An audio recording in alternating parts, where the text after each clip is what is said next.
Master's love for Girish that evening. Sri Ramakrishna was somewhat better. The devotees saluted the master and sat down on the floor. The master asked M to bring the lamp near him. He greeted Girish cordially. Master. To Girish. Are you quite well? To Latu. Prepare a smoke for him and give him a betel leaf. A few minutes afterwards he asked Latu to give Girish some refreshments. Latu said that they had been sent for. Sri Ramakrishna was sitting up. A devotee offered him some garlands of flowers. Sri Ramakrishna put them around his neck one by one. Was he thus worshipping God who dwelt in his heart? The devotees looked at him wonderingly. He took 2 garlands from his neck and gave them to Girish. Every now and then Sri Ramakrishna asked whether the refreshments had been brought. M was fanning the master. On the bed was a sandal-wood fan. The offering of a devotee. The master gave it to M, who continued to fan him with it. He also gave M 2 garlands. M had lost a son aged 7 or 8 about a year and a half before. The child had seen the master many a time. Latu was telling Sri Ramakrishna about M. Latu. M wept bitterly last night at the sight of some books that had belonged to his dead child. His wife is almost mad with grief. She sometimes treats her other children violently. She creates a scene at home because he spends the night here now and then. Sri Ramakrishna seemed worried to hear of this. Girish. It is nothing to be wondered at. Even after receiving the instruction of the Bhagavad Gita, Arjuna fainted from grief at the death of his son Abhimanyu.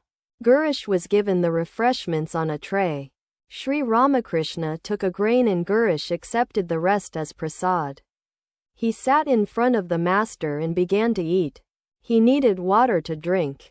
There was an earthen jug in the southeast corner of the room. It was the month of April, and the day was hot. Sri Ramakrishna said, "There is some nice water here." The master was so ill that he had not enough strength even to stand up. And what did the disciples see to their utter amazement? They saw him leave the bed, completely naked, and move toward the jug. He himself was going to pour the water into a tumbler. The devotees were almost frozen with fear. The master poured the water into a glass. He poured a drop or 2 into his hand to see whether it was cool. He found that it was not very cool, but since nothing better could be found, he reluctantly gave it to Girish. Girish was eating the sweets. The devotees were sitting about, and M was fanning Sri Ramakrishna. Girish. To the master. Deban Babu has decided to renounce the world. On account of his illness Sri Ramakrishna could hardly talk. Touching his lips with his finger, he asked Girish, by signs, who will feed his wife and children? Girish. I don't know. The other devotees remained silent. Girish began talking again while he ate the refreshments. Girish. Sir, which is wiser, to renounce the world regretfully, or to call on God? Leading a householder's life? Master. To M. Haven't you read the Gita? One truly realizes God if one performs one's worldly duties in a detached spirit. If one lives in the world after realizing that everything is illusory.